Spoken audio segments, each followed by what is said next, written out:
है। तो आप क्या ये महसूस करते हैं कि भारत में ये समय आ गया है कि राष्ट्रीय स्तर पर जनसंख्या नियंत्रण के लिए एक ठोस कानून बनाया जाए या सिर्फ अवेयरनेस से ही काम चलाया जाए? आपका क्या विचार है? एक बात हम आपको बहुत साफ साफ कहें, जो राज्य जो करना चाहे अपना करे, लेकिन हमारा बहुत साफ साफ ओपिनियन, जी जनसंख्या नियंत्रण के लिए अगर आप सिर्फ कानून बना करके कोई उसका उपाय करेंगे, ये सभी ठीक से संभव नहीं है। जी आप जरा चाइना का पता कर लीजिए, जी 1 से 2 किया, अब 2 के बाद भी क्या हो रहा है। तो आप देख लीजिए स्थिति, कहीं भी किसी देश का हालचाल देख लीजिए। जी ये सबसे बड़ी चीज़ है कि जब महिलाएं पूरे तौर पर पढ़ी रहेंगी तो इतनी जागृति आती है, इतना कॉन्शसनेस होता है कि अपने आप प्रजनन दर घटेगा। और आप तो जान रहे हैं, शुरू से हम लोग इसके लिए काम कर रहे थे, और उसी में जो आपने कहा, जो इसका जो इतना ज़्यादा इस पर रिसर्च हुआ, सर्वे किया गया, देखा गया, और देखा गया कि जब पति पत्नी में पत्नी मैट्रिक पास है तो देश भर का एवरेज प्रजनन दर 2 था, और बिहार में भी वही किया गया, तो पता चला 2 ही है। लेकिन अगर +2 तक पढ़ी हुई है, इंटर पास है, तो देश का उस समय आया 1.7 और बिहार का आया 1.6।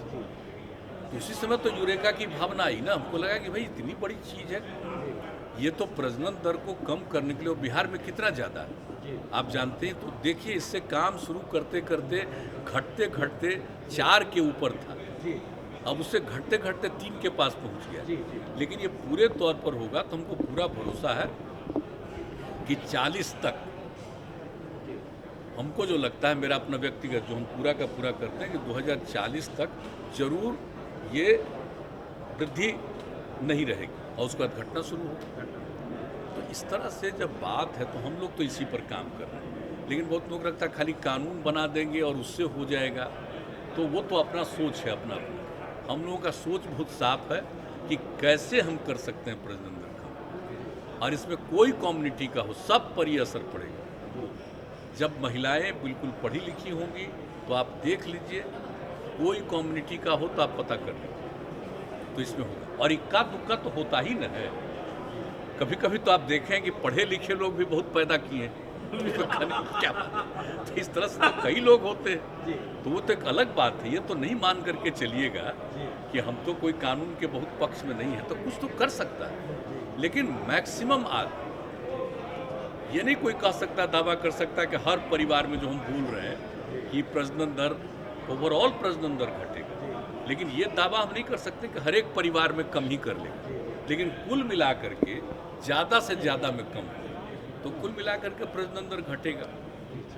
तो इसलिए हम लोगों का तो यही राय है। बाकी हमको तो अब अलग अलग राज्य का है, लोगों का अपना अपना सोच है, तो अपने ढंग से करें। लेकिन हमको जो लगता है कि इससे कितना इफेक्टिव हो रहा है, मैंने मैक्सिमम न बिहार का था प्रजनन दर, तो कितना घटा है और कितना तेजी से घट रहा है, ये साधारण बात नहीं, बहुत अच्छी बात है। बाढ़ की स्थिति कुछ बिगड़ी? ये बाढ़ की स्थिति के लिए तो एकदम बिल्कुल तैयार है। जान रहे हम लोग 2006 से ही शुरू किया, 7-8 कौन साल में नहीं किया। और इस बार भी जरा सा भी था तो हम जा करके एक एक जगह देख करके हर कलेक्टर को करवा दिया कि देख लीजिए, नीचे से दूर से देखिएगा तो सब बात पता नहीं चलेगा। आप जानते हैं ना, कितनी बार सारे डीएम्स को ऊपर से भी हम हेलीकॉप्टर भिजवा करके दिखवा लेते हैं कि कहीं कोई गांव ऐसा न हो जिसकी उपेक्षा हो सके, और पूरे तौर पर। और ये भी जो आपदा प्रबंधन है, उसमें भी जो पिछले बार बात हुई थी, तो कई जगह ये पता चला कि अफेक्टेड लोग बार बार हमारे यहाँ भेजते थे तो रिपोर्ट उसका करा के कराते थे। तो इस बार भी कह दिया कि कोई अफेक्टेड आदमी छूटना नहीं चाहिए, उनको राहत देनी है। तो इसलिए ये सब हो रहा है, एकदम कॉन्शस है, पूरे तौर पर देखा जाता है, इसलिए हर तरह की सहायता दी जाए। एक अंतिम सवाल मुख्यमंत्री जी, दिल्ली हाई कोर्ट का हाल में ये ऑब्जर्वेशन है कि देश में अब समय आ गया है कि कॉमन सिविल कोड होना चाहिए, और सुप्रीम कोर्ट लगातार 1985 से कई बार यह कह चुका है सुप्रीम कोर्ट की ओर से कि देश में कॉमन सिविल कोड का समय आ गया है। आप क्या कहेंगे? अच्छा, ये बताइए ना, कॉमन सिविल कोड किस नंबर पर है? 44 की बात हो रही है ना? जी जी। 47 भी देख लीजिए, जी जो हम लोग नशाबंदी लागू किए हैं यहाँ, जी तो इसी तरह से और चीज़ पर भी ना ध्यान देना चाहिए, जी हर चीज़ पर तो ध्यान देना चाहिए। जी ये सब चीज़ तो खैर इस पर हमको कुछ नहीं कहना है। जो प्रावधान है वो जो कॉन्स्टिट्यूशन का एक हिस्सा है जिसमें कहा है कि इन सब चीज़ों पर ध्यान दीजिए, तो सब पर ना ध्यान देना चाहिए भाई। तो वहाँ से भी होना चाहिए कि पूरे तौर पर बिल्कुल शराबबंदी पूरे देश में हो, ये भी तो होना चाहिए। Thank you sir.